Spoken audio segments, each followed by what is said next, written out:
दोस्तों, हर गुजरते साल के साथ हम इंसान इस असीम ब्रह्मांड में अपने कदम लगातार आगे बढ़ाते जा रहे हैं और साल 2021 भी स्पेस एक्सप्लोरेशन के लिए एक गोल्डन ईयर रहा। पिछले साल विज्ञान ने यूनिवर्स के कई अनछुए पहलुओं को जाना। हमने आज तक का सबसे बड़ा टेलीस्कोप स्पेस में भेजा तो धरती को एक जायंट टेलीस्कोप में बदलकर ब्लैक होल से निकलने वाले जेट्स को भी देखे। वैज्ञानिकों ने सोलर सिस्टम में नए मून्स और कॉमेट्स को डिस्कवर किया और हमारा स्पेसक्राफ्ट सूरज को छूने में कामयाब भी हुआ। आज के इस वीडियो में मैं आपको साल 2021 की सबसे बड़ी स्पेस डिस्कवरीज के बारे में बताने वाला हूँ। और चलिए आज आपको दिखाते हैं अंतरिक्ष टीवी रिवाइंड 2021। दोस्तों, हाल ही के सालों में हम इंसानों का पूरा ध्यान मार्स की एक्सप्लोरेशन में लगा हुआ है, लेकिन इस साल 2020 में जब वीनस पर फॉस्फीन गैस डिस्कवर हुई तो इस प्लैनेट ने एक बार फिर से सभी का ध्यान अपनी ओर खींचा।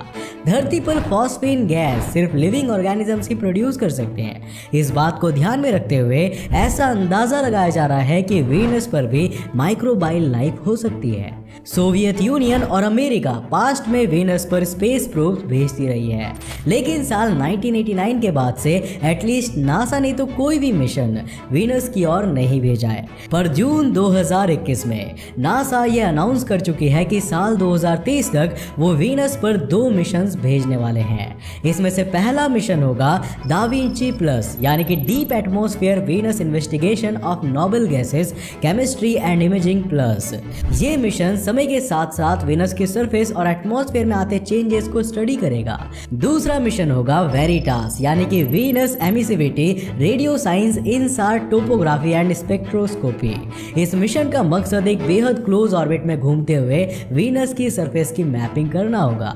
ऐसा माना जाता है कि आज से करीब 70 करोड़ साल पहले वीनस पर ओशियंस थे, लेकिन आज एक्सेसिव ग्रीन हाउस इफेक्ट के कारण सब कुछ बर्बाद हो चुका है। आई होप ये मिशन आने वाले फ्यूचर में वीनस पर नई नई डिस्कवरीज करेंगे। दोस्तों, साल 2021 आज तक के सबसे बड़े कॉमेट की खोज के लिए भी याद रखा जाएगा और उससे भी ज्यादा यादगार होगा इसकी खोज का समय। जून 2021 में जब यूनिवर्सिटी ऑफ वॉशिंगटन के एक एमेच्योर एस्ट्रोनॉमर पेड्रो बर्नार्डिनेली नेपच्यून के ऑर्बिट के पार के डार्क एनर्जी सर्वे डेटा की स्टडी कर रहे थे तो उन्होंने वहां पर एक अजीब ऑब्जेक्ट को नोटिस किया। पेड्रो ने अपने एडवाइजर गैरी बर्नस्टाइन को बुलाया और उसे देखने को कहा। उन्होंने जो देखा था वो असल में एक कॉमेट था और कोई ऐसा वैसा कॉमेट नहीं था, बल्कि आज तक का खोजा गया सबसे विशालकाय कॉमेट। ये एक नॉर्मल कॉमेट से 1000 गुना ज्यादा बड़ा था और इसका नाम कॉमेट बर्नार्डिनेली बर्नस्टाइन रखा गया। आपको बता दूं कि यह कॉमेट आखिरी बार सूरज के पास से करीब 30 लाख साल पहले गुजरा था और जानते हैं अगली बार यह सूरज के पास कब गुजरेगा? साल 2031 में। यानी कि जो इवेंट पिछले 30 लाख साल से नहीं हुआ था वो हमें अपने लाइफ टाइम में देखने को मिलेगा। वैसे देखने को तो हमें अभी काफी कुछ मिलने वाला है, क्योंकि जेम्स वेब स्पेस टेलीस्कोप भी अब स्पेस में दस्तक दे चुका है। इसके बारे में मैं आपके लिए एक सेपरेट वीडियो पहले ही ला चुका हूँ एंड आई होप कि आपने वो जरूर देखा होगा। ये नासा, यूरोपियन स्पेस एजेंसी और कैनेडियन स्पेस एजेंसी का एक जॉइंट प्रोजेक्ट है और इसकी कीमत $10 बिलियन का है। 25 दिसंबर 2021 को एरियाना 5 रॉकेट से स्पेस में भेजा गया यह टेलीस्कोप आज तक का सबसे विशालकाय टेलीस्कोप है और हबल से 100 गुना ज़्यादा ताकतवर है। आगे आने वाले करीब 10 सालों तक ये टेलीस्कोप हमें सुदूर अंतरिक्ष की सैर कराने वाला है। लेकिन एक सेकंड, इससे पहले कि हम दूर अंतरिक्ष की बड़ी बड़ी डिस्कवरीज करने की सोचे, हमें उन चीज़ों के बारे में जान लेना चाहिए जो हमारी धरती से बहुत करीब होकर भी आज तक हमारी नज़रों से छिपे हुए हैं। मैं बात कर रहा हूँ जुपिटर के नए मून की, जिसे नवंबर 2021 में ही खोजा गया है। अब दोस्तों, जुपिटर हमारे सोलर सिस्टम का सबसे बड़ा प्लैनेट है और फिलहाल तक हम इसके 79 मून्स को खोज चुके हैं। एस्ट्रोनॉमर्स का मानना है कि अभी भी इसके ऐसे कई मून्स हो सकते हैं जो डिस्कवर नहीं हो सके हैं। एक ऐसा ही मून है EJC 0061। वैसे तो इसकी डिस्कवरी साल 2003 में ही हो गई थी, लेकिन उस समय कोई नहीं जानता था कि ये जुपिटर को ऑर्बिट कर भी रहा है या नहीं। जून 2021 में के लाई नाम के एक एमेच्योर एस्ट्रोनॉमर ने इसको जुपिटर के 80th मून के रूप में ऑफिशियली डिस्कवर किया था। EJC 0061 जुपिटर के कार्मे ग्रुप का मून है। इसका मतलब ये है कि ये मून जुपिटर को रेट्रोग्रेड मोशन में ऑर्बिट करता है। मैं आपको अपने पिछले वीडियोस में बता चुका हूँ कि रेट्रोग्रेड मोशन का मतलब होता है किसी भी प्लैनेट की रोटेशन के ऑपोजिट डायरेक्शन में ऑर्बिट करना। EJC 0061 जुपिटर से काफ़ी दूरी पर ऑर्बिट करता है और इसका डायामीटर 3 किलोमीटर के करीब माना जा रहा है। आई होप कि आने वाले समय में हम जुपिटर के कई सारे नए मून्स को डिस्कवर कर लेंगे। वैसे डिस्कवरी तो यूनिकॉर्न की भी बेहद खास थी।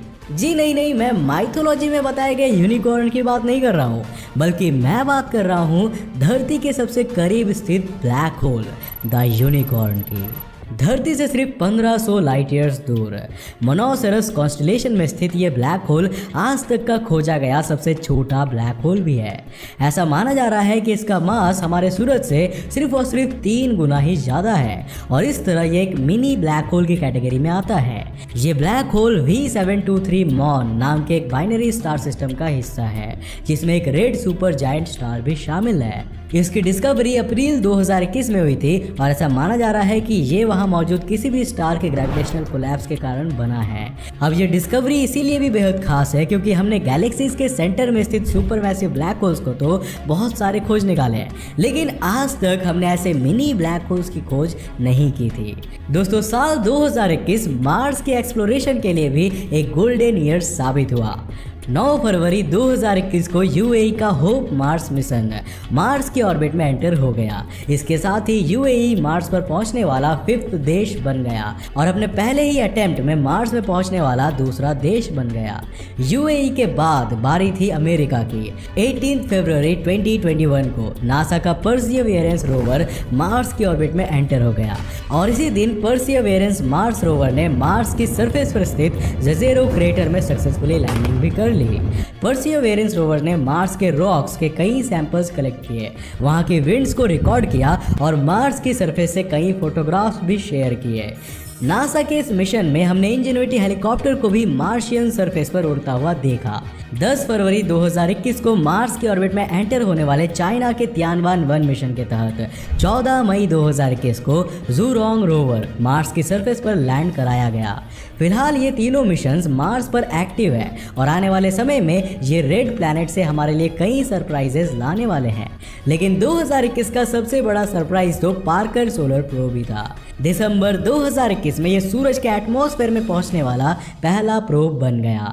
साल 2018 में इस स्पेसक्राफ्ट को सूरज की आउटर कोरोना को स्टडी करने के लिए स्पेस में भेजा गया था। $1.5 बिलियन का ये मिशन सूरज के उस पार्ट से गुजरने में कामयाब हुआ जो हमें सिर्फ टोटल सोलर एक्लिप्स के समय ही नजर आता है। साथ ही इसने सूरज के पॉइंट ऑफ नो रिटर्न का भी पता लगा लिया है। पार्कर सोलर प्रोब के द्वारा हासिल हुए डेटा की स्टडी करके वैज्ञानिक सोलर विंड्स के फॉर्मेशन के बारे में डिटेल में समझ सकेंगे। जैसा कि आप जानते ही हैं, सोलर विंड्स सूरज से निकलने वाले चार्ज्ड पार्टिकल्स होते हैं और ये धरती के क्लाइमेट पर बहुत ज्यादा इफेक्ट डालते हैं। पार्कर सोलर प्रोब दोस्तों साल 2020 में हमें धरती का दूसरा मून मिला था और 2021 की शुरुआत में ये नया मून हमें छू कर चला गया था। इसका नाम था 2020 SO और इसे 17 सितंबर 2020 को हवाई के पैन स्टारस टेलीस्कोप से डिस्कवर किया गया था। ऐसा माना जा रहा है कि ये साल 1966 में नासा के द्वारा launched surveyor 2 contour rocket booster का हिस्सा था। इसका डायामीटर 6 से 12 मीटर्स के बीच था और इसे मिनी मून या टेम्पोररी सैटेलाइट नाम दिया गया था।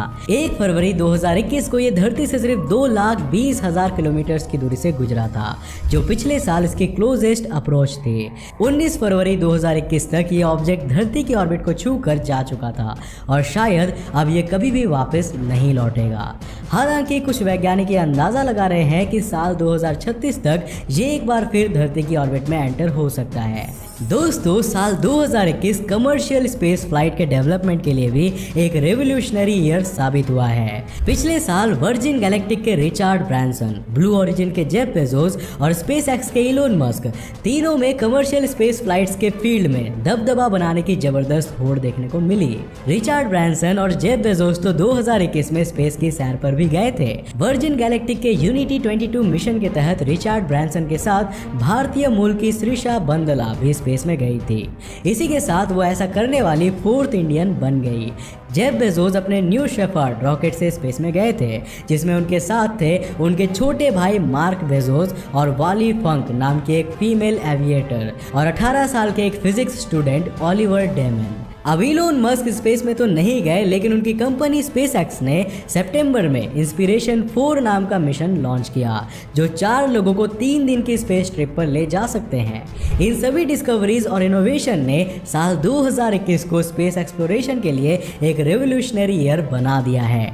नाउ आई होप कि साल 2022 में भी हम एक से एक डिस्कवरीज करते रहेंगे और स्पेस एक्सप्लोरेशन के फील्ड में आगे बढ़ते रहेंगे। वैसे आपके इसके बारे में क्या ख्याल है, हमें नीचे कमेंट करके जरूर बताना। मुझे उम्मीद है दोस्तों कि आज की इस वीडियो से आपने काफी कुछ नया जाना। अगर हाँ तो इस वीडियो को एक लाइक करने के साथ साथ अपने फ्रेंड्स और फैमिली के साथ जरूर शेयर करना। अगर आप नए हो इस चैनल पे और ऐसे इंटरेस्टिंग वीडियोस को देखना चाहते हो तो इस चैनल को सब्सक्राइब करने के साथ साथ नोटिफिकेशन बेल को ऑन कर देना, ताकि आप देख सको हमारे वीडियो सबसे पहले। तब तक के लिए बाय, जय हिंद।